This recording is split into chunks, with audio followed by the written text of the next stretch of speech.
বিএনপির ভারপ্রাপ্ত চেয়ারম্যান দেশনায়ক জনাব তারেক রহমানের নির্দেশে ঢাকা মহানগর উত্তর দারুস সালাম থানা যুবদল ফেনীর ছাগলনাইয়ায় বন্যার্তদের মাঝে খাদ্য সামগ্রী, ওষুধ, স্যালাইন, মোমবাতি, লাইটার, ছোট বাচ্চাদের জন্য নাপা, সিরাপ ও বস্ত্র ইত্যাদি উপহার সামগ্রী বিতরণ করেন। আমরা আপনাদের জন্য খাবার, ওষুধ, স্যালাইন, কাপড় চোপড়, পানি নিয়ে আসছি।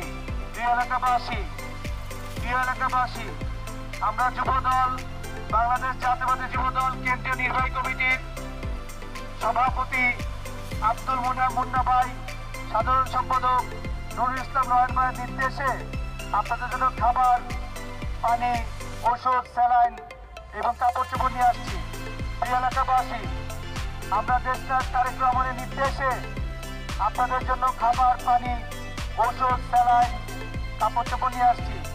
ঢাকা মহানগর উত্তর যুবদলের সংগ্রামী আহ্বায়ক শরীফুদ্দিন জুয়েল ভাই, সংগ্রামী সদস্য সচিব মিরাজ ভাইয়ের নির্দেশে আমরা আপনাদের কাছে খাবার, কাপড় চোপড়, ওষুধ, স্যালাইন সবকিছু নিয়ে আসছি। এ সময় উপস্থিত ছিলেন দারুস সালাম থানা যুবদলের সদ্য সাধারণ সম্পাদক মনিরুল ইসলাম মনির। সাথে আরও উপস্থিত ছিলেন সদ্য সহসভাপতি জিয়াউর রহমান জিয়া। সদ্য সাবেক সহসভাপতি জিয়াউর রহমান জিয়া আরও বলেন, বাংলাদেশের যে কোনো দুর্যোগে সবার সাথে সম্মুখভাবে দারুস সালাম থানা যুবদল সকলের সাথে সম্মিলিতভাবে ত্রাণ বিতরণ সহ অন্যান্য কার্যক্রমে জড়িত থাকবে।